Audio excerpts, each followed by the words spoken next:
और ऐसे ही एक सत्संग में गुरुदेव भगवान ने बिल्कुल क्लियर कर रखा है कि पुण्यात्माओं ये सोच लो, इस आश्रम में इस दास की जगह यदि कबीर भगवान बैठे हों तो फिर आपकी कैसी क्रिया होगी, क्या आपकी सोच होगी। फिर भी क्या तुम हल्के में लोगे? फिर भी क्या तुम मानुष मानोगे? फिर भी क्या तुम किसी और का प्रकट दिवस मनाओगे? क्या कह रहे हैं पूज्य गुरुदेव भगवान? बोलो सतगुरुदेव की जय हो। कबीर ये माया अटपटी सब गट आण अड़ी, और किस किस न समझाऊं या कुआ भांग पड़ी। तो यहाँ हम सभी एक का कुएं का भांग पिए फिर रहे। वो परमात्मा आता है, हम उसके भी जूते मारते हैं, उसको बुरा कहते हैं, इन नकलियों को स्वीकार करे बैठे हैं तो आसपास भी नहीं भगवान के। अब कहने का दास का तात्पर्य है कि इस दास के स्थान पर ये सोच लो परमात्मा बैठे हैं। क्या कह रहे हैं गुरुदेव कि इस दास के स्थान पर यह सोच लो कबीर परमात्मा बैठे हैं। तो बताओ फिर भाई, उस दास में और कबीर परमात्मा में फिर क्या अंतर रह गया? अरे गुरुदेव अपने आप को एक दास की संज्ञा में रखते हुए कह रहे हैं कि पुण्यात्माओं ये मान लो इस दास के स्थान पर कबीर परमात्मा बैठे हैं। अब पहली बात तो ये शब्द कौन कह सकता है? क्या मैं पवन दास शौपन में भी ये सोच सकता हूं या कह सकता हूं कि भाई और बहनों आप सब ये सोच लो कि मुझ पवन दास के स्थान पर सतगुरु रामपाल जी बैठे हैं? तो ना तो मेरी कहने की हिम्मत और ना सुनने वाले को यह बर्दाश्त होगा, और ना वो कभी शौपन में यकीन कर सकता। तो ये शब्द कौन कह सकता है जो शब्द पूज्य गुरुदेव भगवान कह रहे हैं कि पुण्यात्माओं ये सोच लो इस दास के स्थान पर कबीर भगवान बैठे हैं? तो कबीर भगवान ही कह सकता है, क्योंकि उस कबीर भगवान के तो कोई बराबर भी नहीं है, बाढ़ के बराबर भी।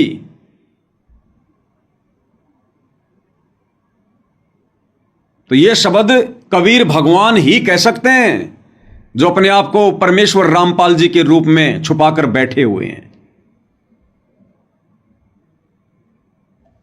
क्या कह रहे हैं? करे बैठे हैं तो आसपास भी नहीं भगवान के।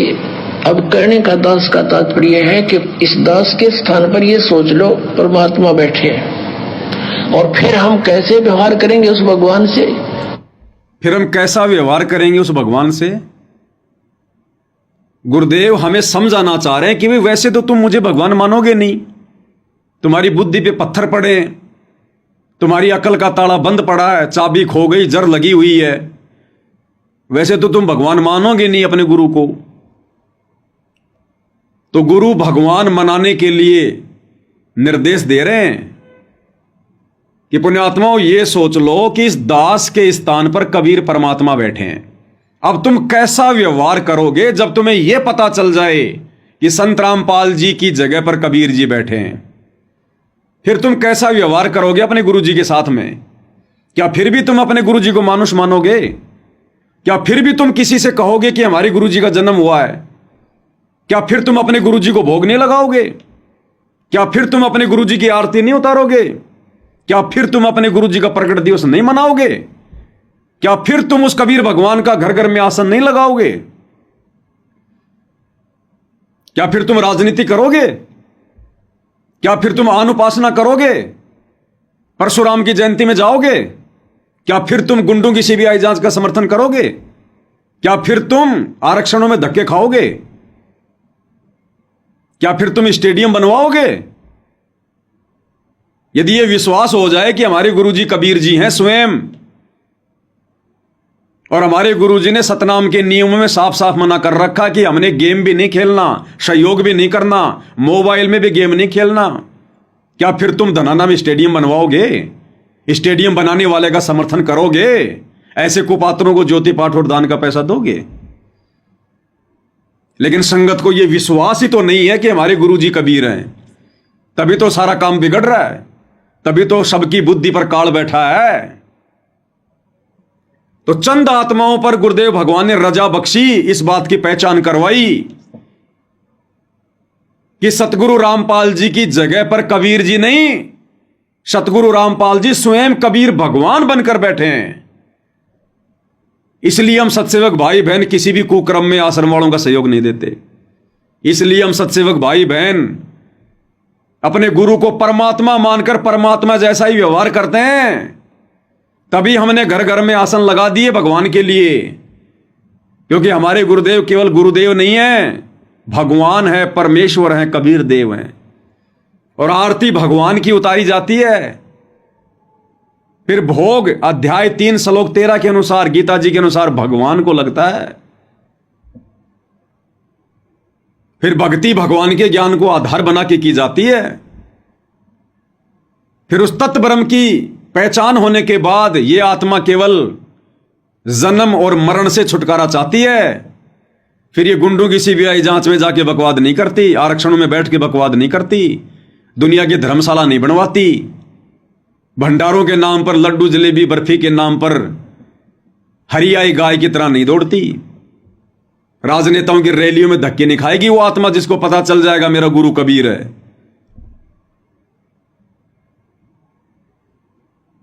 तो गुरुदेव का यह प्रयत्न सफल हुआ। सबने तो नहीं माना, लेकिन जो अधिकारी आत्माएं थी उनसे गुरुदेव भगवान ने मनवा दिया और हृदय में यह बात बैठा दी परमात्मा ने कि हमारे गुरुजी के स्थान पर कबीर जी नहीं बैठे, हमारे गुरुजी स्वयं कबीर जी हैं। तभी तो हम इतना डर कर, इतनी सावधानी बरत कर भक्ति कर रहे हैं। क्या कह रहे हैं मालिक? अब कहने का दास का तात्पर्य है कि इस दास के स्थान पर ये सोच लो परमात्मा बैठे हैं, और फिर हम कैसे व्यवहार करेंगे उस भगवान से जिसके लिए हम तड़प रहे हैं। ऋषियों ने शरीर गाल दिए भगवान पाने के लिए, यदि वो मिल जाए तो हम उसका कैसे व्यवहार करेंगे। तो ये आपने रिहर्सल करनी पड़ेगी। इस दास को डला समझ लो, एक पत्थर समझ लो बोलता हुआ, लेकिन यहाँ नो सोच लो हम भगवान से मिलने जा रहे हैं। तो जैसा व्यवहार आप यहाँ करोगे ऐसा ही स्वप्न में आपका बनेगा। मृत्यु के बाद आपको ऐसा होगा जैसे स्वप्न। और वहां भगवान दास के रूप में पहले आपकी परीक्षा लेगा, बाद में ऊपर सिलेक्ट करेगा, ले जाएगा सतलोक। तो वहां जैसी भावना, जैसा अच्छा या बुरे विचार आपके इस दास के प्रति होंगे, आपके मस्तिष्क पर लिखे आएंगे वहां पर, क्योंकि वहां कोई रोल ना चल रहा है। या तो हम 100 बात छुपा ले, आपके मस्तिष्क पर लिखे आएंगे रिजेक्टेड और सिलेक्टेड, कहने की जरूरत को नहीं। वहां नहीं चलेगी फिर हमारी। या तो तुम पीले पर्चे निकाल दो, झूठी प्रार्थना लगा दो, किसी को गुरुद्रोही कह दो, खुद राजनीति करते करते बहुत बड़े भगत कहलवा लो, वहां नहीं चलेगी। वहां परमात्मा कहते हैं तुम्हारे माथे पे लिखा हुआ मिलेगा, सिलेक्टेड, रिजेक्टेड, हट, आउट। गुरुजी मैं आपका भांजा। अरे कौन भांजा? Out, out. गुरुजी मैं आपका बड़ा बेटा। अरे कौन छोटा बड़ा बेटा? आउट। ऑटोमेटिक। ये त्रिकुटी है, हरियाणा नहीं है। Out, out. ये होगा फिर भाई और बहनों वहां पर किनके साथ में? जो यहां अपने गुरुजी को मानुष मानेंगे, जो यहां गुरुजी को जन्म लिया हुआ मानेंगे, जो यहां भक्ति करते करते भी बकवाद नहीं छोड़ेंगे। क्योंकि परमात्मा क्या कह रहे हैं कि जब तुम यहां से जाओगे त्रिकुटी पर तो ऐसा लगेगा जैसे सौपन। तुम्हें यह नहीं पता चलेगा कि हम त्रिकुटी पर आ गए, और वो तुम्हारी फाइनल परीक्षा होगी। तो वहां फिर तुम क्या व्यवहार करोगे? जो व्यवहार अपने गुरु को मानुष मानकर, जन्म लिया हुआ मानकर तुम यहां कर रहे हो, जितने हल्के में तुम यहां अपने भगवान को ले रहे हो, वहां पर भी तुम ऐसे ही हल्के में लोगे। और वहां फिर रिजेक्टेड, सिलेक्टेड, रिजेक्टेड, सिलेक्टेड। परमात्मा ने पूछने की जरूरत नहीं है फिर तुम्हारे से। तो खा गए हम तो धोखा फिर। और ना जाने कब परीक्षा हो जाए त्रिकुटी की, यह तो पता चलेगा ही नहीं। देखो, जो विशेष मर्यादाओं को तोड़कर यहां भक्ति करेंगे उनकी तो होगी दुर्गति से मौत। उनको तो पता चल जाएगा कि मैं कहां जा रहा हूं। यह बात परमात्मा उन आत्माओं के लिए कह रहे हैं जो आत्माएं हर प्रकार से मर्यादा में रहकर चौकन्नी होकर भक्ति तो कर रही हैं, लेकिन गुरु को परमात्मा नहीं मान रही, तो उन आत्माओं की दुर्गति से मौत नहीं होगी। उनको पता ही नहीं चलेगा कब हमारा शरीर छूट गया, और उनको ऐसा लगेगा जैसे हम तो आश्रम में बैठे हैं, हम तो गुरु जी के साथ कहीं जा रहे हैं, लेकिन मान रहे हैं गुरु जी को मानुष। तो उन आत्माओं को फिर वहां पर ज्यादा सफाई देने की जरूरत नहीं है, वो फाइनल परीक्षा होगी फिर, रिजेक्टेड सेलेक्टेड, रिजेक्टेड सेलेक्टेड। तो भाई और बहनों, आज वर्तमान में हमारी रिहर्सल हो रही है त्रिकुटी वाली ओरिजिनल परीक्षा के लिए। तो यहां तो गलती करके हम सुधार कर सकते हैं, लेकिन वहां फिर सुधार का मौका नहीं है। वहां तो फिर फाइनल डिसीजन होगा, फाइनल डिसीजन।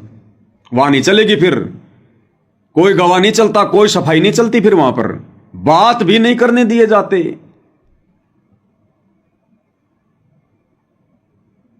इसलिए भाई और बहनों, ये सत्संग किए जाते हैं। इसलिए भगवान ने 30 साल से आकर इतना ज्ञान दिया है, और जब तक रहेंगे तब तक ज्ञान ही देंगे।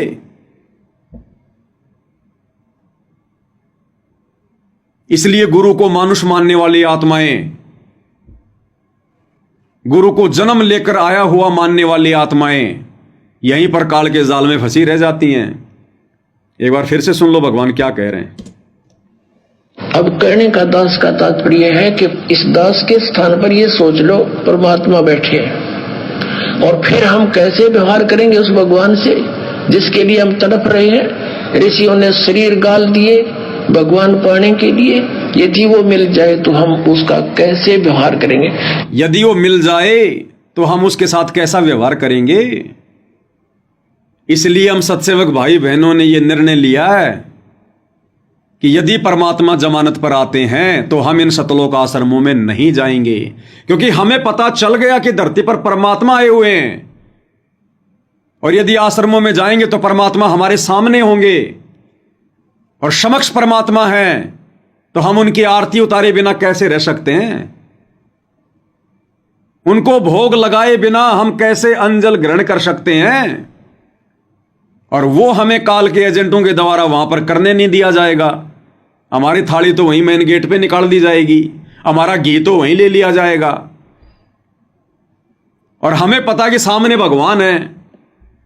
फिर कैसे मूर्खों की तरह हम वहां पर बैठ के आरती करेंगे, सूखे सूखे आरती करेंगे। कैसे हम वो पाप का अन्न खाएंगे। इसलिए हमने अपने गुरु को शब्द रूप में मानकर, क्योंकि उनका असली रूप शब्द है। हम हैं शब्द शब्द हम माही, हमसे भिन्न और कछु नहीं।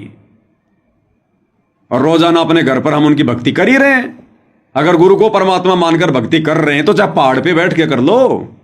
जब आपने गुरु को भगवान ही मान लिया तो भगवान तो शब्द रूप में है। भगवान का कोई शरीर तो है ही नहीं, शरीर तो वो धारण करते हैं जानबूझ के ज्ञान समझाने के लिए। तो परमात्मा तो हर जगह है शब्द रूप में, हमारे घर पर भी है, रोजाना है। इसलिए हमने वहां ना जाने का निर्णय लिया है।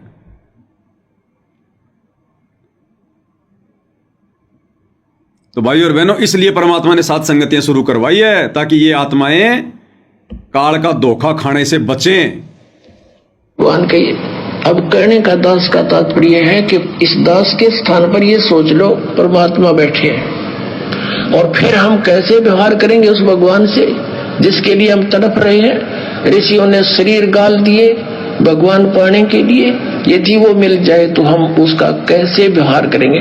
तो ये आपने रिहर्सल करनी पड़ेगी। इस दास को डला समझ लो, एक पत्थर समझ लो बोलता हुआ, रिहर्सल करनी पड़ेगी। गुरुजी कह रहे हैं आपने ये सोचकर इस दास को भगवान मानकर, अपने गुरु को कबीर मानकर आपने रिहर्सल करनी पड़ेगी। तो बताओ भाई, हम सत्सेवक रिहर्सल ही तो कर रहे हैं भाई। अरे अब नहीं करेंगे तो क्या त्रिकुटी पे जाके करेंगे। तो घर घर में रिहर्सल ही तो चल रही है, रिहर्सल। और अभी ये घर घर में मनेंगे प्रकट दिवस आने वाले समय में सतगुरु के। घर घर में भक्ति होगी, घर घर में। इसलिए परमात्मा ने पहले से ही सात संगत वालों के घरों में प्रकट होकर ये प्रोसीजर शुरू करवा दी। उनके रहते सहते व आगामी समय में और उनके शतलोक जाने के बाद इसी विधि से पूरे विश्व में घर घर में उनकी पूजा होगी। तो हम तो भाई साहब रिहर्सल कर रहे हैं जैसा गुरुजी कह रहे हैं। अब गुरुजी के इस प्रवचन के अनुसार हम क्या गलत कर रहे हैं भाई गुरुजी कह रहे हैं आपने इस दास को यह समझ लो कि कबीर जी बैठे हैं, फिर आपने जी कैसा व्यवहार करोगे, क्या रिहर्सल करोगे? तो हम तो जैसा गुरुजी कह रहे हैं सत्संगों में हम तो वैसा ही तो कर रहे हैं। हमने मान लिया कि हमारे गुरुजी की जगह कबीर जी बैठे हैं। अब कबीर जी बैठे हैं तो फिर हम कैसा व्यवहार करेंगे? फिर कबीर जी जैसा ही करेंगे। अगर कबीर जी बैठे हैं गुरुजी की जगह हैं तो फिर कबीर जैसा ही व्यवहार करेंगे। तो कबीर को तो भोग भी लगेगा, कबीर की तो आरती भी उतरेगी और कबीर के प्रत्येक वचन में रहकर भक्ति करेंगे। कबीर का राजनीति से कोई लेना देना नहीं है, कबीर का आरक्षणों से कोई लेना देना नहीं है, कबीर का जाटों की धर्मशाला से कोई लेना देना नहीं है, कबीर का परशुराम की जयंती से कोई लेना देना नहीं है, कबीर का स्टेडियम बनाने से कोई लेना देना नहीं। वो तो फोड़ने के लिए आते हैं। कबीर के आश्रमों में तो फिर कभी हॉस्पिटल खुलते नहीं। कबीर तो आध्यात्मिक तरीके से इलाज करता। फिर दुनिया हॉस्पिटलों से दुखी होकर कबीर के चरणों में आती है, कबीर भक्ति से उनका आशीर्वाद से इलाज करता है। तो कबीर के आश्रमों में तो फिर हॉस्पिटल खुलेंगे नहीं। इसलिए भाई और बहनों हम तो गुरुदेव भगवान के प्रत्येक आज्ञा का पालन कर रहे हैं। ये सत्संग रूपी आज्ञा। अब काल को भाई और बहनों ये बातें अच्छी नहीं लगती। काल को ये पसंद नहीं है कि कोई कबीर की आज्ञा में चले, कबीर के वचन में चले, कबीर की सही भक्ति करे, कबीर को भगवान माने। उसको पसीने आ जाते हैं फिर। तो देख लो भाई और बहनों कितने विपरीत विचार बना रखे हैं इस काल में। एक ही गुरु की संगत और दो पार्ट कर दिए, एक ज्ञानी और एक अज्ञानी। सात संगत वाले गुरु के वचन पे चल रहे हैं और गुरु के सत्संगों का रेफरेंस दे रहे हैं कि देखो गुरु जी क्या कह रहे हैं। कह रहे हैं बच्चों आपने इस दास को कबीर मानकर फिर रिहर्सल करनी पड़ेगी। और जब हम सत्सेवक वही कर रहे हैं तो दूसरा पक्ष सतलोक आश्रम काल प्रेरणा से हमें गुरुद्रोही कह रहा है। तो भाई और बहनों ये भी एक पहचान है, ये भी एक पहचान है। और क्या पहचान है? क्योंकि कई बार यूट्यूब पर भी अच्छे अच्छे वीडियो मिल जाते हैं दास को और उन वीडियो से फिर बहुत कुछ सीखने को भी मिलता है अपने को। तो ऐसा ही एक वीडियो है भाई और बहनों, ये कोई पास्टर है, कोई पास्टर है ये ईसाई धर्म में जो कोऑर्डिनेटर होते हैं ना, कोऑर्डिनेटर, उनको पास्टर कहते हैं।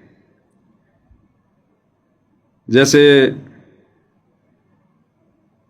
सतलोक आश्रमों में जितने भी कोऑर्डिनेटर हैं, ऐसे ही ईसाई धर्म में जो ठेकेदार बने हुए हैं संगत पर, उनको पास्टर कहते हैं। और जैसे अपन कहते हैं संगत, और ईसाई धर्म में कहते हैं कलीसिया।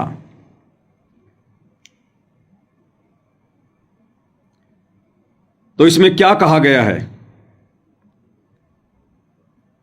इसमें एक बात समझाने का प्रयास यह कर रहा है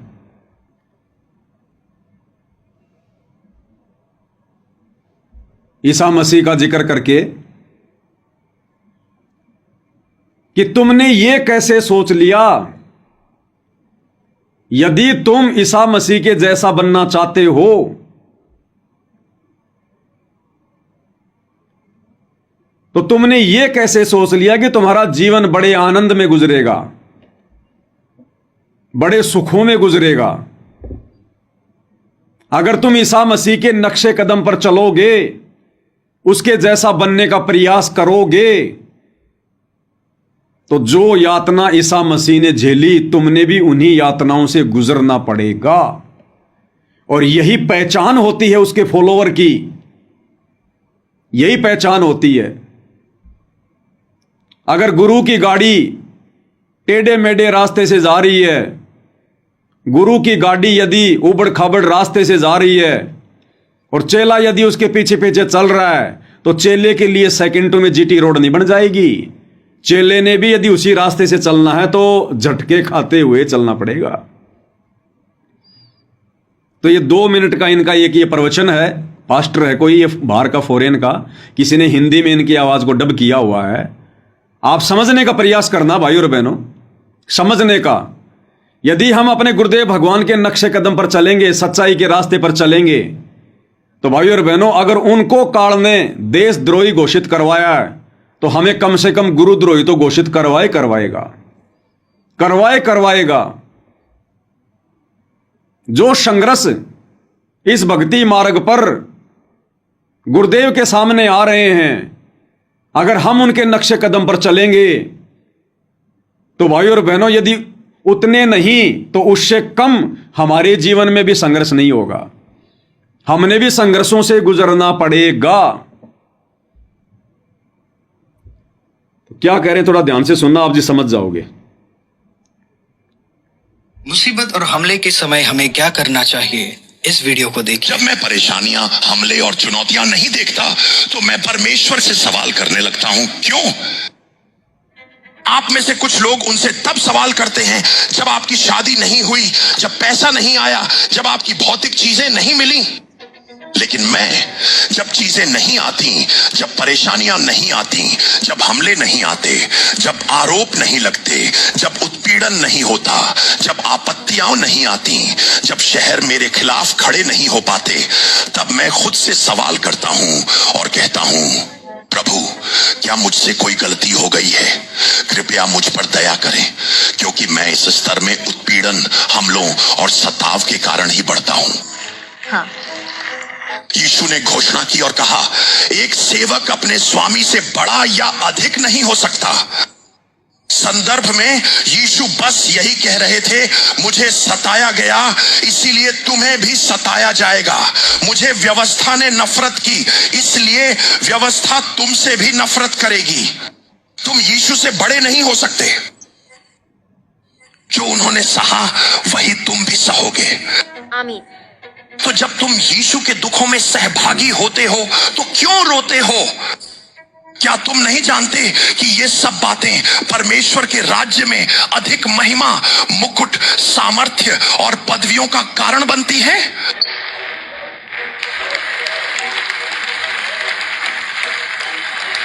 प्रेरित पौलुस ने कहा, मैं अपनी आवश्यकताओं में आनंदित होता हूं, मैं अपने सतावों में आनंदित होता हूं, मैं अपनी कठिनाइयों में आनंदित होता हूं, मैं अपनी परीक्षाओं और धार्मिकता में मसीह के लिए आनंदित होता हूं।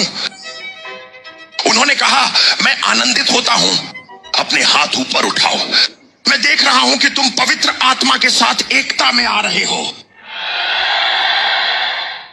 तो क्या कहा इन्होंने? यदि हम परमेश्वर के जैसा बनना चाहते हैं, और गुरुदेव भगवान भी ये कहते हैं कि बच्चों, जीव कभी पीव तो नहीं बन सकता, लेकिन पीव के जैसे गुण अपने अंदर लाने पड़ेंगे, तभी हम सतलोक जा पाएंगे। जब तक हम परमात्मा के नक्शे कदम पर नहीं चलेंगे। तो कहने का मतलब है, ये पास्टर कह रहा है कि ज्यादातर लोग तो भगवान से ये प्रार्थना करते हैं कि भगवान, मेरी शादी क्यों नहीं हुई अभी तक, मेरे बेटे के बच्चे क्यों नहीं हुए अभी तक, भगवान 10 साल हो गई, मेरा मकान क्यों नहीं बना अभी तक। और ये कह रहा कि मैं भगवान से ये प्रार्थना करता हूं कि परमात्मा, मेरे ऊपर आपत्ति क्यों नहीं आ रही, मेरे ऊपर संकट क्यों नहीं आ रहे, दुनिया मेरे विरोध में खड़ी क्यों नहीं हो रही, क्या मेरी भक्ति में कोई कमी है? क्योंकि भगवान की भक्ति करने वाले पर तो इस गंदे लोक में वो सारे कष्ट, वो दुख, वो तकलीफें आएंगी।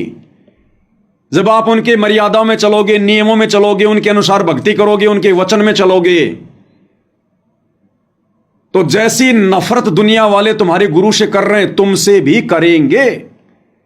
अगर गुरु मीठा खाएगा और मुंह मीठा हो रहा है, और चेला मीठा खाएगा तो चेले का भी मिठाई होगा। और यदि आपका गुरु तो दुनिया के ताने सह रहा है, आपका गुरु दुनिया की बुराई लेके जेल में बैठा है, और आप लोग राजनेताओं के साथ में स्टेज पर बैठे हो, आप लोग उन दुनिया वालों से उनकी धर्मशालाओं में जाकर सर के ऊपर पगड़ी पहन रहे हो, अपना सम्मान करवा रहे हो, गले में माला डलवा रहे हो, राजनेताओं के साथ में राजनीति कर रहे हो, तो आप भगत नहीं हैं, परमेश्वर की भक्ति आपके निकट भी नहीं है। यदि आप अपने गुरु के अनुसार भक्ति कर रहे हो, अपने गुरु के नक्शे कदम पर चल रहे हो, तो गली का जो कुत्ता होता है वो भी तुम्हें इज्जत नहीं दे सकता। गली का कुत्ता भी तुम्हें इज्जत की दृष्टि से नहीं देखेगा। और तुम तो राजनेताओं के बराबर में बैठ रहे हो स्टेज पर। तुम्हारे बिरादरी के भाई तुम्हें साफा पहनाकर, तुम्हें पगड़ी पहनाकर, गले में माला डालकर जब तुम उनकी धर्मशाला बनवाते हो तो वो तुम्हारा सम्मान कर रहे हैं। तो ये पहचान बताई जा रही है यहां पर, आप गुरु भगत हैं या फिर दुनिया के भगत हैं। तो कह रहा कि दुनिया वाले तो ये सोचते हैं कि भगवान मेरी शादी नहीं हुई, मेरे बेटे की शादी नहीं हुई, मेरा घर नहीं बना। और ये कह रहा कि मैं चिंतित हो जाता हूं जब मेरे ऊपर आपत्ति नहीं आती है। जब दुनिया वाले मेरा विरोध नहीं करते तो मैं चिंतित हो जाता हूं। जब मेरे ऊपर कोई संकट नहीं आता तो मैं चिंतित हो जाता हूं कि भगवान मेरी भक्ति में क्या कमी है। आपकी भक्ति में तो सुख है ही नहीं। यदि आपकी भक्ति में सुख मिल गया तो भगवान फिर मैं तो यहीं डिसमिस हो जाऊंगा। तो गुरु तो बैठा जेल में, दुनिया की नजरों में गुरुद्रोही बनकर, और गुरु के बेटे, गुरु का परिवार राजनेताओं की गोद में बैठा है, समाज की गोद में बैठा है, राजनीति कर रहा है। तो इस पास्टर के अनुसार वो भक्ति नहीं कर रहा, वो बकवाद कर रहा है, बकवाद। तो गुरु के अनुसार वर्तमान में कौन चल रहे हैं भाई और बहनों? गुरु के नक्शे कदम पर कौन चल रहे हैं? सत्सेवक भाई बहन, गुरु को काल ने देशद्रोही घोषित करवा दिया, और जब गुरु के नक्शे कदम पर उनके बच्चे चले तो काल ने हमें गुरुद्रोही घोषित करवा दिया। गुरु को 2 बार की जेल, इस कुत्ते को भी 2 बार की जेल। गुरुजी का एक मुकदमा बरवाला थाने में, इस दास का भी बरवाला थाने में। गुरुजी का दूसरा मुकदमा बहादुरगढ़ में, इस दास का भी दूसरा मुकदमा बहादुरगढ़ में। गुरु पर बहादुरगढ़ का मुकदमा भी बसंत सैनी की नालायकी के जो है वो चलते लगा। जब गुरुजी महाराष्ट्र के पूना में सत्संग करने गए थे तो पीछे से वो बसंत सैनी, गांव गांधरा, जिला रोहतकवाड़ा, भक्तों को गाड़ी में भरकर छुडानी धाम के महंत के साथ में मारपीट करके आ गया, और मुकदमा लगा दिया उन लोगों ने संत रामपाल जी पर कि भाई संत रामपाल जी ने भेजे गुंडे, और बहादुरगढ़ में गुरुजी पर मुकदमा। और उसी बसंत सैनी के चलते और इस दास के ऊपर भी बहादुरगढ़ में मुकदमा लगा हुआ है। इन्हीं लोगों के चलते इस बसंत सैनी ने, चांद राठी ने दास के ऊपर धार्मिक भावना भड़काने का झूठा मुकदमा बहादुरगढ़ में लगवा दिया। और बाकी मेरठ की जेल काट के आ चुके हैं, वो अलग है, कोरोना काल के समय। और मार पिटाई, जैसे हमारी गुरुजी की मार पिटाई वैसे हमारी मार पिटाई। गुरुजी को दिन भर गालियां, हम सत्सेवकों को भी दिन भर गालियां। गुरुजी पर झूठे आरोप, हमारे पर भी झूठे आरोप। लोग गुरुजी के वीडियो से नफरत करते हैं, सत्संगों से, और संगत वाले हम सत्सेवकों के वीडियो से नफरत करते हैं। ज्ञान वाली आंखें दुनिया वालों के भी फूटी पड़ी हैं और संगत वालों की भी फूटी पड़ी है। तो भाई और बहनों, इस पास्टर के अनुसार जो ये बाइबल की बातें बता रहा है, हम सत्सेवक भाई बहन बिल्कुल एक्यूरेट चल रहे हैं। यदि हमारे जीवन में हल्का फुल्का संघर्ष है, दुख है, कष्ट है, परेशानियां हैं, मीठा मीठा दर्द है, दुनिया हमें विशेष सम्मान और दृष्टि की नजर से नहीं देखती है, तो समझ लेना आप अपने गुरुजी के नक्शे कदम पर हैं, नक्शे कदम पर। यह पहचान है। जो चेला सतगुरु का होई, हमारी चाल चलेगा सोई। सतगुरु का भक्त तो सतगुरु के अनुसार ही चलेगा, वैसा ही व्यवहार करेगा, वैसी ही भक्ति और संघर्ष करेगा।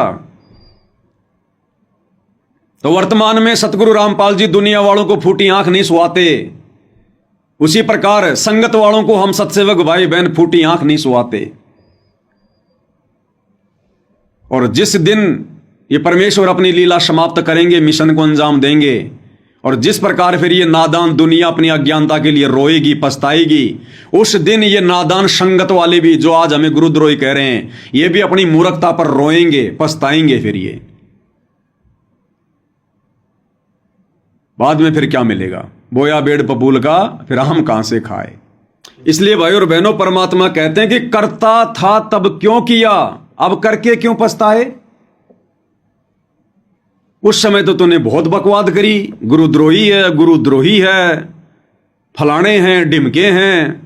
तो करता था तब क्यों किया? उस समय तूने तेरी बुद्धि विवेक का इस्तेमाल करना था ना, नीर खीर का निबेरा करना था ना तूने। उस समय तो तू सोचा नहीं, विचार नहीं किया, भेड़ चाल में चला, कोऑर्डिनेटरों के बहकावे में चला, और अब क्यों पछता रहा फिर? तो परमात्मा कहते हैं करता था तब क्यों किया, अब करके क्यों पछताए? भाई बोया पेड़ बबूल का, फिर आम कहां से खाए? तो क्या कह रहे हैं पूज्य गुरुदेव भगवान, एक बार पूरा संदेश सुनते हैं ये। नकलियों को स्वीकार करे बैठे तो आसपास भी नहीं भगवान के। अब कहने का दास का तात्पर्य है कि इस दास के स्थान पर ये सोच लो परमात्मा बैठे हैं, और फिर हम कैसे व्यवहार करेंगे उस भगवान से जिसके लिए हम तड़प रहे हैं। ऋषियों ने शरीर गाल दिए भगवान पाने के लिए, यदि वो मिल जाए तो हम उसका कैसे व्यवहार करेंगे? तो ये आपने रिहर्सल करनी पड़ेगी। इस दास को डला समझ लो, एक पत्थर समझ लो बोलता हुआ, लेकिन यहाँ नो सोच लो हम भगवान से मिलने जा रहे हैं। तो जैसा व्यवहार आप यहाँ करोगे ऐसा ही स्वप्न में आपका बनेगा। मृत्यु के बाद आपको ऐसा होगा जैसे स्वप्न, और वहां भगवान दास के रूप में पहले आपकी परीक्षा लेगा, बाद में ऊपर सिलेक्ट करेगा, ले जाएगा सतलोक। तो वहां जैसी भावना, जैसा अच्छा या बुरे विचार आपके इस दास के प्रति होंगे, आपके मस्तिष्क पर लिखे आएंगे वहां पर, क्योंकि वहां कोई रोल ना चल है, या तो हम 100 बात छुपा ले, आपके मस्तिष्क पर लिखे आएंगे। रिजेक्टेड और सिलेक्टेड कहने की जरूरत को नहीं, बस वहां तो न्यू करना भगवान ने। तो वहां भाई और बहनों फिर हम बहुत बड़ा धोखा खा जाएंगे, जीवन का सबसे बड़ा धोखा। क्योंकि यहां भी भगवान के रूप में गुरुजी बैठे हैं, और त्रिकुटी पर भी गुरुजी के रूप में ही भगवान परीक्षा लेगा। तो जैसा व्यवहार यहां हम अपने गुरु के साथ करेंगे, वैसा ही व्यवहार वहां पर त्रिकुटी पर भगवान के साथ हो जाएगा। और वहां फिर रिजेक्टेड सेलेक्टेड, रिजेक्टेड सेलेक्टेड, दूसरा कोई ऑप्शन नहीं फिर वहां। तो भाई और बहनों, हम ये गलतियां करने से बचें। ये गलतियां हम भाई बहन युगों युगों से करते आ रहे हैं, और इन गलतियों को समझाने के लिए परमात्मा ने वर्तमान में इतना संघर्ष करना पड़ रहा है। जेल में बैठकर भी गुरुदेव भगवान आप और हमारी चिंता में सत्संग भेज रहे हैं। सत्संग